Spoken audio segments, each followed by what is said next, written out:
Bonjour, aujourd'hui j'ai envie de vous partager l'importance de l'amour de soi, de cultiver l'amour de soi, puisque c'est quelque chose que j'estime ultra important dans notre vie de tous les jours. Pourquoi? En fait, plus on apprend à se connaître, plus on apprend donc à voir ses qualités, ses défauts, à travailler dessus, donc à accepter qui nous sommes. Donc si nous acceptons, nous commençons à nous aimer plus facilement, nous acceptons qui nous sommes. Donc ça va être plus facile pour nous de nous situer par rapport à notre environnement, par rapport à nos amis, à notre famille, à nos enfants s'il y en a.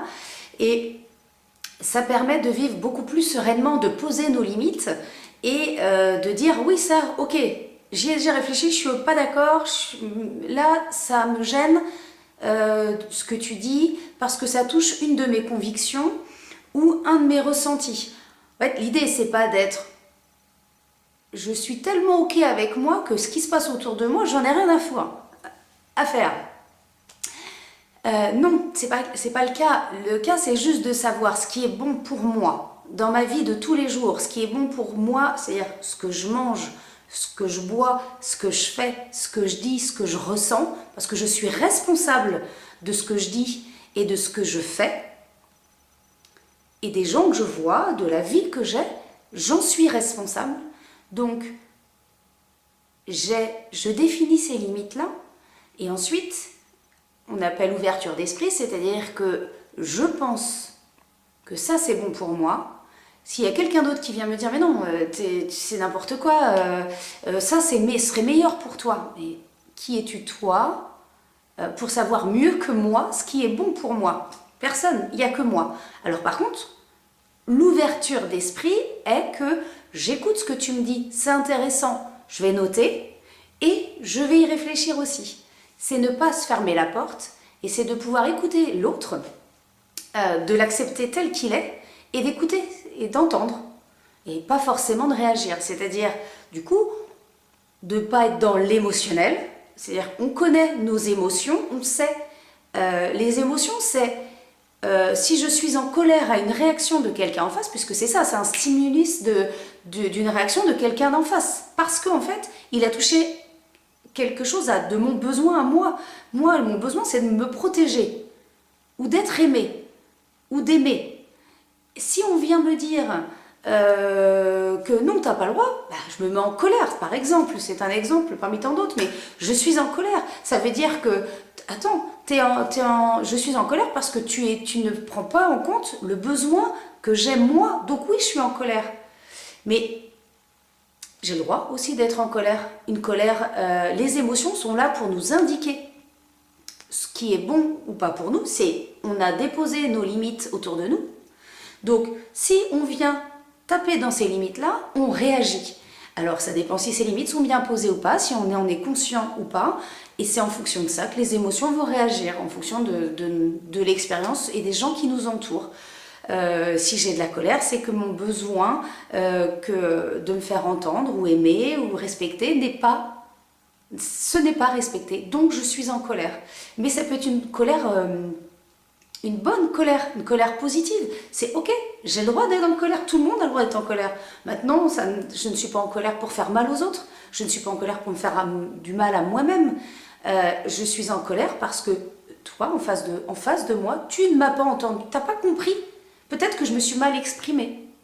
Alors dans ce cas-là, je vais m'exprimer mieux pour expliquer ma limite que tu as touchée, que tu as dépassée, qui fait que mon émotion vient là, à ce moment-là. Donc voilà à quoi ça sert de se connaître, d'apprendre, et donc du coup ça permet également de poser ses limites.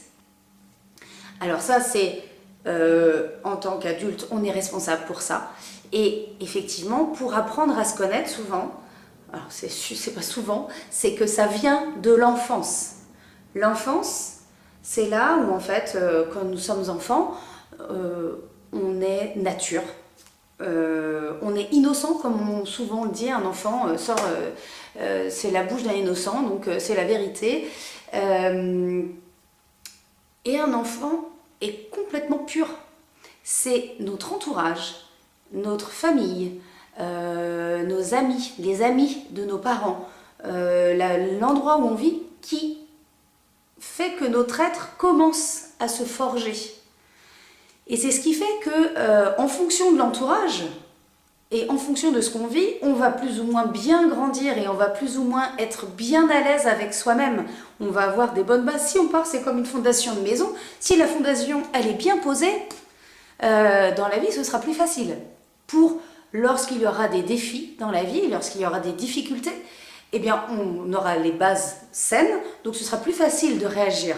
On ne va pas surréagir, on va juste réagir.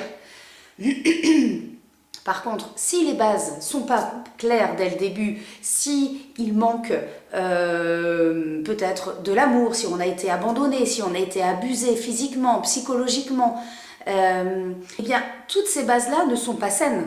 Du coup, notre adulte en devenir, il est complètement perturbé en fait, parce qu'il ne sait pas du tout, il n'a pas eu le cadre qu'il fallait, il n'a pas eu les bonnes bases, donc en fait, il va surréagir, mais du coup, en surréagissant, ça ne permet pas de réagir correctement.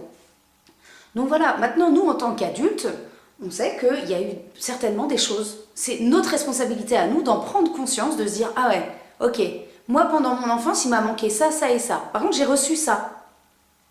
Mais alors ça, j'en veux plus, ça, j'en veux. Voilà. » Et c'est ça, apprendre à se connaître. C'est de faire le check de tout ce qui s'est passé depuis notre naissance, ou du moins depuis nos souvenirs et ce qu'on a reçu, et jusqu'à maintenant. Et c'est de le faire avec soi-même, de ne pas avoir peur. On n'a pas peur, ça permet de faire le point sur qui on est, et en fait d'être beaucoup mieux dans ses baskets au quotidien, de ne plus être vide, de ne plus savoir comment réagir, parce qu'on sait puisqu'on se connaît. C'est beaucoup plus simple. J'aurais tellement de choses à dire sur ce sujet que je vais certainement faire une autre vidéo.